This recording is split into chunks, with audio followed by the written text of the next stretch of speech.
Ladies and gentlemen, fasten your seatbelts and prepare your taste buds as we embark on a relentless journey through the kingdom of brews. Welcome to the realm of intoxicating flavors and head-banging beer reviews.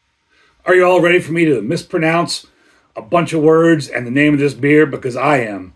It's a Ginger Yeti and I'm checking in from home. All the pronunciations on this video are dedicated to Don from Don's Beer Reviews. I'm sure you're going to get a kick out of these. So today what I have for you is the ETH Schlenkerla Lagerbier. And this is from the Schlenkerla, I'm sure I'm not saying that right, microbrewery in Bamberg, Bayern, Germany. So before I get into the beer, I want to read to you a little bit about the brewery.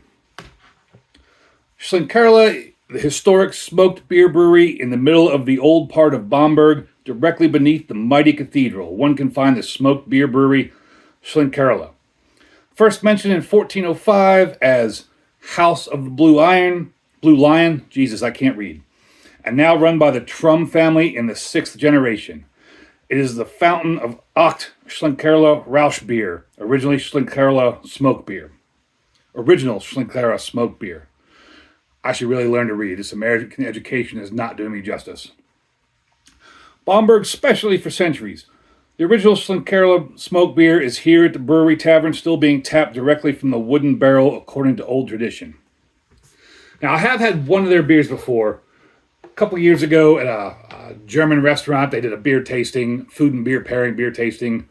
The restaurant was called Der Braumeister in Cleveland. And I had the Doppelbock, and it was very good. I really enjoyed it. So I'm looking forward to this beer. So like I said, this is the Helles Schlenkerla Lagerbier. It's unfiltered.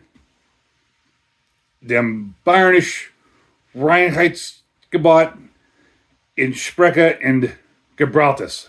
I'm sure I mispronounced all that. You can see that on the can. I don't speak German. It's a product of Germany. On the back, it says Schlenkerla is the historic smoked beer brewery. Helles Schlenkerla Lager is brewed with fine Bavarian aroma hops and lagered in the 14th century beer cellars underneath the Schlenkerla brewery and maltings. It is boiled in the same copper kettles and bottom fermented by the same yeast as the classic ETH Schlenkerla Rauchbier. Its subtle smokiness hence makes this Schlenkerla style a unique representative of the traditional German lager beer type Helles. Brewed by Brauerei Heller-Trum, Bamberg, Germany. It's kind of cool. It's a 6th generation owned brewery now. And something interesting on the back of this can, it says tank container canning project. And I don't know if you all are familiar with that, but this is something I've seen a few beers from Europe do. And from what I understand, what they do is they brew the beers in Germany. I don't know if they do it in other countries, if they do the same thing in other countries, but I've seen it for some German beers. And then they put it into large tanker containers, ship it over to the U.S., and then they can it in the U.S.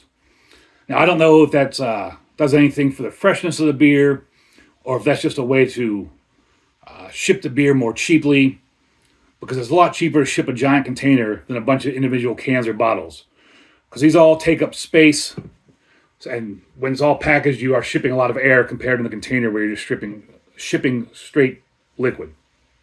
This is 4.3% alcohol, and I don't see anything else really cool in the can to speak of.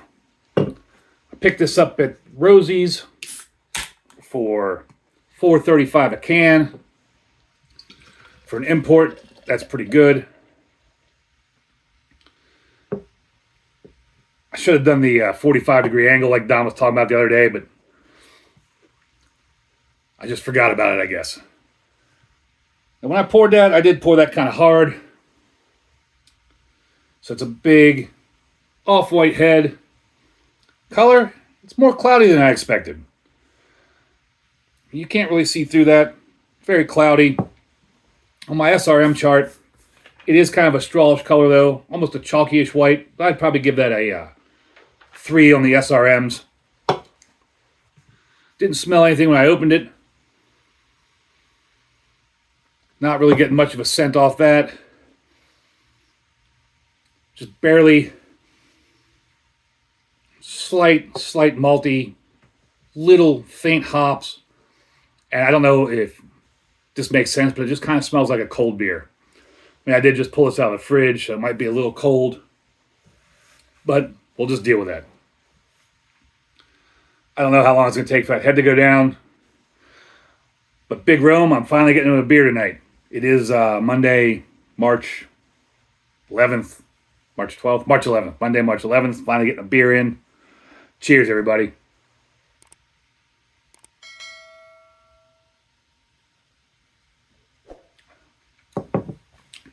Forgot to mention, it's been a while since I've done a video. On tap, this gets a 3.48 with 43,000 check-ins. And on Beer Advocate, it gets an 88, very good, with 889 check-ins.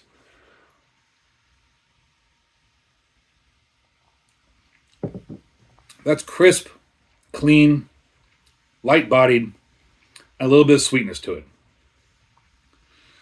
And not much else there.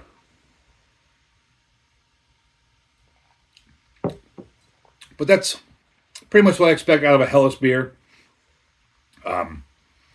So it's some slight sweetness to it, which balances out the malts. There's a bit of bittering hops in there that kind of balances out the sweetness.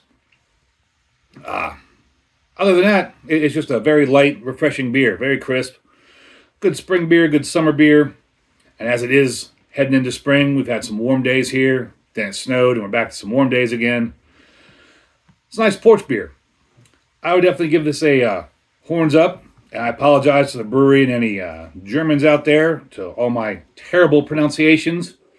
I'm just a dumb American. I don't know how to speak anything other than English, and I do it poorly. And with that being said, embrace the adventure.